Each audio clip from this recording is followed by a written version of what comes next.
Salam, perkenalkan nama saya Cynthia Israel Kese. Saya dari Prodi PAK kelas B. Nah, dari presentasi kali ini saya akan mempresentasikan tentang Pancasila sebagai ideologi negara. Nah, konsep dan urgensi Pancasila sebagai ideologi negara. Dalam bahasa Yunani artinya gabungan dari dua kata, yaitu eidos yang artinya gagasan atau konsep yang berarti ilmu. Sedangkan dalam umum adalah sekumpulan ide, gagasan, dan keyakinan dan kepercayaan yang menyeluruh dan sistematis. Nah, dalam etimologis adalah ilmu tentang gagasan-gagasan atau ilmu yang mempelajari asal-usul ide. Yang berikut kita masuk dalam fungsi ideologi negara. Terbagi atas 4 bagian. Yang pertama adalah menjadi pemandu tindakan sosial individu di masyarakat, menjadi sumber inspirasi normal dan nilai sosial, menjadi panduan bagi individu dalam menemukan identitas dirinya, memberikan motivasi bagi individu dalam menggapai tujuan hidupnya. Yang berikut alasan diperlukannya kajian Pancasila sebagai ideologi negara.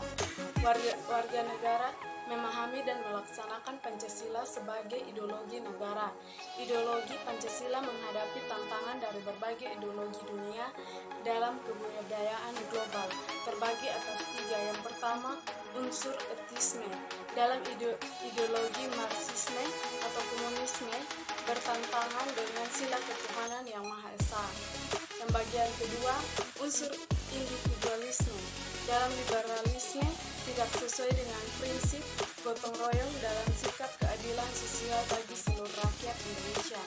Yang ketiga, kapitalisme yang memberikan kebebasan individu untuk menguasai sistem perekonomian negara tidak sesuai dengan prinsip ekonomi kerakyatan.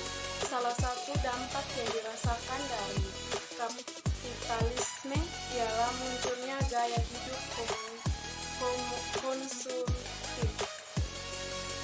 Yang berikut kita masuk pada Pancasila juga menghadapi tantangan dari perilaku kehidupan yang menyimpang dari norma-norma masyarakat umum. Tantangan itu meliputi antara lain terorisme dan narkoba.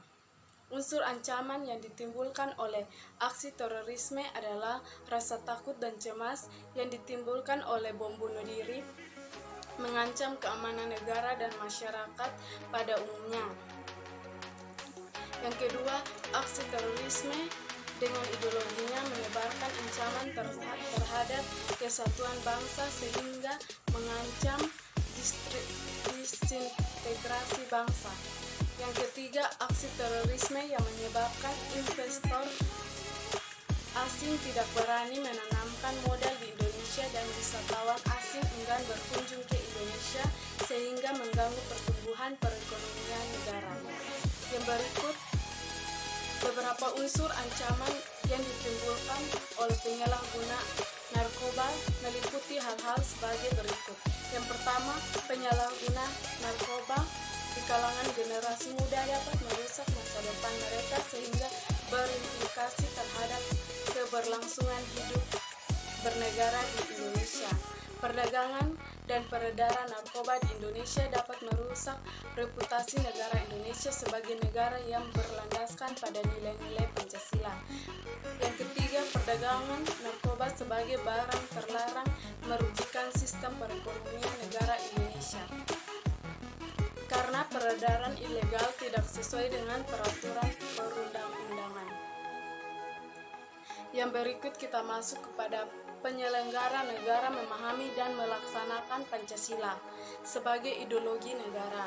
Nah, pelaksana ideologi Pancasila bagi penyelenggara negara merupakan suatu orientasi kehidupan konstitusional.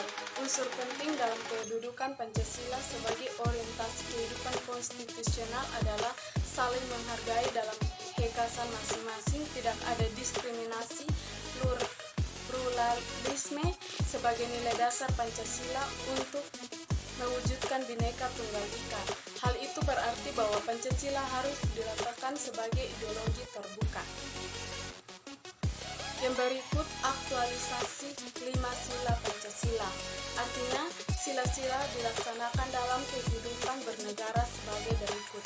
Sila yang pertama yaitu sila ketuhanan yang Maha Esa. Artinya, tidak adanya diskriminasi atas dasar agama sehingga negara harus menjamin kebebasan beragama dan pluralisme keagamaan. Yang kedua adalah sila kemanusiaan yang adil dan beradab, operasional dalam jaminan pelaksanaan hak-hak asasi manusia yang merupakan tolak ukur keberadaan serta solidaritas suatu bangsa terhadap setiap warga negara. Yang ketiga yaitu sila persatuan Indonesia, membangun hubungan timbal balik atas dasar kesamaan kedudukan dan tekad untuk menjalin kerjasama yang menjamin kesejahteraan dan martabat bangsa Indonesia. Yang keempat, sila kerakyatan yang dipimpin oleh hikmat kebijaksanaan dalam permusyawaratan perwakilan, yaitu komitmen terhadap demokrasi.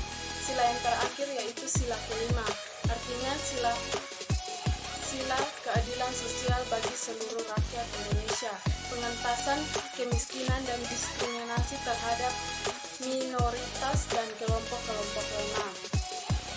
Nah, yang berikut kita masuk kepada menggali sumber historis, sosiologis, politik tentang Pancasila sebagai ideologi negara. Yang pertama, sumber historis Pancasila sebagai ideologi negara, yaitu sebagai pemersatu bangsa, sebagai asas tunggal bagi organisasi politik dan ormas, masalah politis, kebebasan berpendapat, UU Sisdiknas nomor 20 tahun 2003 yang tidak mencantumkan pendidikan Pancasila sebagai mata pelajaran wajib.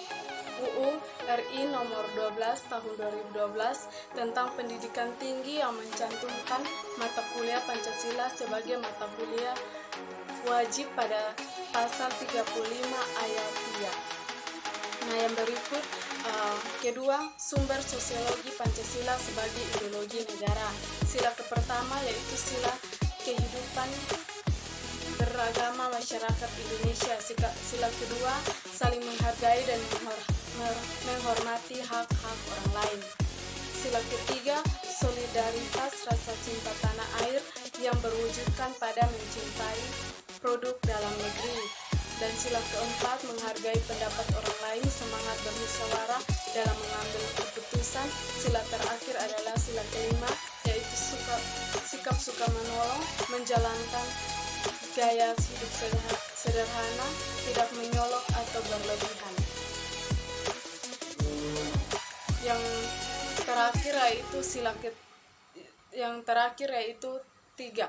Sumber politis Pancasila sebagai ideologi negara, nilai ketuhanan atau disebut sebagai religius, yaitu keterkaitan individu dengan suatu yang dianggapnya memiliki kekuatan sakral, suci, agung, dan mulia. Nilai kemanusiaan atau yang disebut dengan moralitas, pembentukan suatu kesadaran tentang keteraturan sebagai asas kehidupan, perwujudan kasih sayang kepada segenap suku bangsa, nilai permusyawaratan dan perwakilan, kerakyatan yang menjadi cita-cita utama untuk membangkitkan bangsa Indonesia, nilai keadilan sosial, menjunjung norma berdasarkan ketidakberpihakan, keseimbangan, serta pemerataan terhadap suatu hal. Sekian presentasi dari saya, kurang lebihnya mohon maaf. Terima kasih telah menonton.